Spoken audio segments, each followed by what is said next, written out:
आदि मुनीश्वर जोगेश्वर पंडित शिव कुमार शास्त्री महाराज की जय। मातेश्वरी शकुंतला की देवी की जय। अखिल भूमंडलीय सर्वश्रमणी मुनि समाज की जय।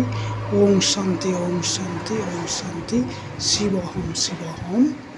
তাহলে আজকে আমাদের আধ্যাত্মিক অর্থ হচ্ছে যে শিবের পঞ্চমুখ সম্বন্ধে। শিবের পঞ্চমুখটা আধ্যাত্মিক ওম অর্থ, জপ যেটাকে প্রণব বলা যায়, সেই প্রণবটাই হলো আদি। আর এটা কিভাবে করা যায় বা এর মহিমা কি সেটাই বলছি। ওম এর মহত্ব কি, তাই তো?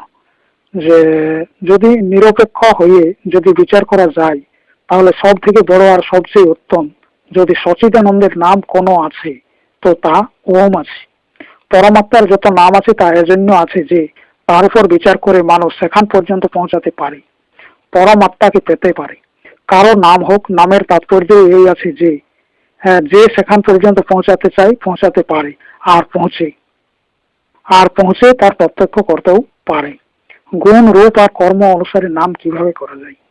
আপনি কাউকে যদি কারো পাশে পাঠাতে চান তো সবচেয়ে আগে আপনার পাঠানো বা বলানো যুক্ত মানুষ তার পুরো নাম জানতে চাইবে, যেখানে বা যার পাশে তাকে যেতে হবে।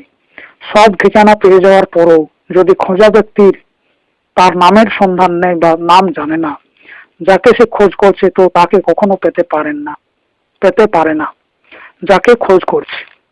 যদি কোনোভাবে পেয়েও গেছে তো তাকে নিশ্চিত রূপে জানতে পারে না যে সেই আছে যাকে সে খোঁজ করছিল। সুতরাং নামের জানা আবশ্যক আছে, কিন্তু কখনো কখনো আমারও অজ্ঞানী লোক নাম ও তার গুণ কর্ম ও কর্মের বিরুদ্ধে রেখে দেয়। যেমন কালো ছেলের নাম গোরা আর গোরারাম, আর গোরা ছেলের নাম কালো রাম রেখে দেয়।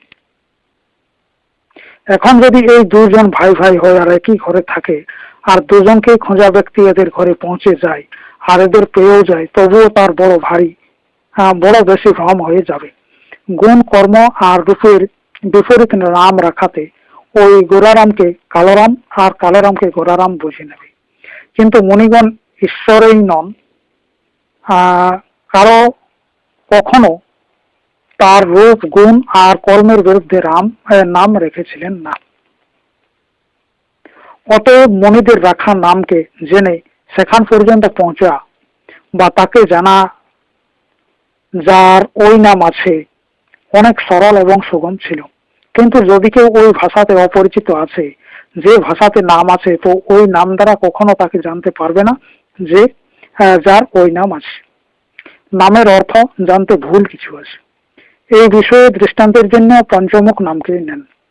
পঞ্চমুখ শিবের নাম আছে। এখন এই শিবকে একে এই নাম বাতলাচ্ছে, অর্থাৎ শিব সেই আছে যে পঞ্চমুখ আছে। মুখ নাম আননেরও আছে আর মুখ্যেরও আছে। উত্তর ভারতের গাঁয়ে যে প্রধান হয় তাকে মুখিয়া বলে। ক্ষত্রিয় সভা মুখপত্র বের করেছিল। এই পত্রের উপরে ছাপা ছিল যে ক্ষত্রিয় সভার মুখপত্র। এখানে মুখপত্রের অর্থ আনন্দ বা বদন নয়। তার মতলব এই আছে যে তা ক্ষত্রিয় সভার মুখ্যপত্র ছিল, প্রধান পত্র ছিল। আজকাল ভারতীয় রাজনিয়ম ভারতে মিলিয়ে নিয়েছে। এদের মধ্যে থেকে কিছু লোক প্রমুখ নিয়োগ করা গেছে। প্রমুখ মানে প্রকৃষ্ট মুখযুক্ত বা বড় মুখযুক্ত নয়। প্রমুখের অর্থ আছে মুখের মধ্যেও বড়, প্রধানের মধ্যেও প্রধান, অর্থাৎ বড় প্রধান বা বড় মুখিয়া। মহারাষ্ট্র দেশে কিছু লোক দেশমুখ বলিয়ে থাকে। এদের পূর্বজ বাদশাহ বা মারাঠা রাজার দিক থেকে এরাও ওদিকের কিছু প্রদেশের প্রমুখ, প্রধান বা মুখিয়া বানানো গিয়েছিল আর এদের দেশমুখ উপাধি মিলেছিল।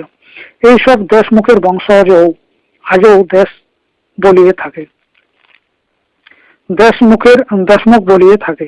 দেশমুখের অর্থ আছে দেশের প্রমুখ বা প্রধান। অতএব পঞ্চমুখের অর্থ আছে পাঁচের মধ্যে প্রধান, মুখ্য বা প্রমুখ। এই পাঁচ কে কে আছে? এই পাঁচ আছে চোখ, কান, নাক, জিহ্বা ও ত্বক স্পর্শেন্দ্রিয়। এই পাঁচের প্রধান বা প্রমুখ কে, যার কারণে এই নিজ নিজ কাম করে, আর যার না থাকাতে এই পাঁচ বেকার হয়ে যায়। যে কোনো মজহবে ঈশ্বর নেই, বা এই যে পাঁচ আছে যার প্রভাবে কাজ হচ্ছে, সে কোনো মজহব ঈশ্বর নেই, সে আছে আত্মা। মৃতের চোখ কান নাক মুখ সব থাকে, কিন্তু মৃতের চোখ না দেখে, না কান শোনে, না নাক শোকে, আর না মুখে বলে ও খায়। আচ্ছা, কার বের হয়ে যাওয়াতে এই পাঁচ বেকার হয়ে গেছে? আত্মা বা জীবের বের হয়ে যাওয়াতে এই পাঁচ বেকার হয়ে গেছে। মজহবী ঈশ্বর তো সর্বব্যাপক হওয়াতে মজহবী সিদ্ধান্তের অনুসারে মৃত্যুও আছে। যদি মজহবী ঈশ্বরের কারণে এই পাঁচ কাম করত, তাহলে মৃতেরও পাঁচ ইন্দ্রিয় কাম করত। যেহেতু মজহবী ঈশ্বর তো মৃতের মধ্যে আছেই, যদি মৃতে কেউ নেই তো আত্মা নেই। আত্মার বের হয়ে যাওয়াতে পাঁচ ইন্দ্রিয়, পাঁচ প্রাণ আর শরীরের পাঁচ তত্ত্ব বেকার ও জীবনহীন হয়ে গেছে। অতএব এই পাঁচ ইন্দ্রিয়ের মধ্যে, পাঁচ তত্ত্বের মধ্যে আর পাঁচ প্রাণের মধ্যে মুখ্য আছে আত্মা। সুতরাং যদি শিব পঞ্চমুখ আছে, তো এই পঞ্চমুখ শিব, এই আত্মা আছে, এই জীব আছে। অতএব শিব নাম আত্মার আছে। কিন্তু পঞ্চমুখের অর্থ না বুঝে অজ্ঞানী লোক শিবকে পাঁচ মুখ যুক্ত বুঝে, আর শিবের কল্পিত মূর্তি বানানোর সময় পাঁচ মুখ লাগিয়ে দেয়। এরপর বলছে রাম নামের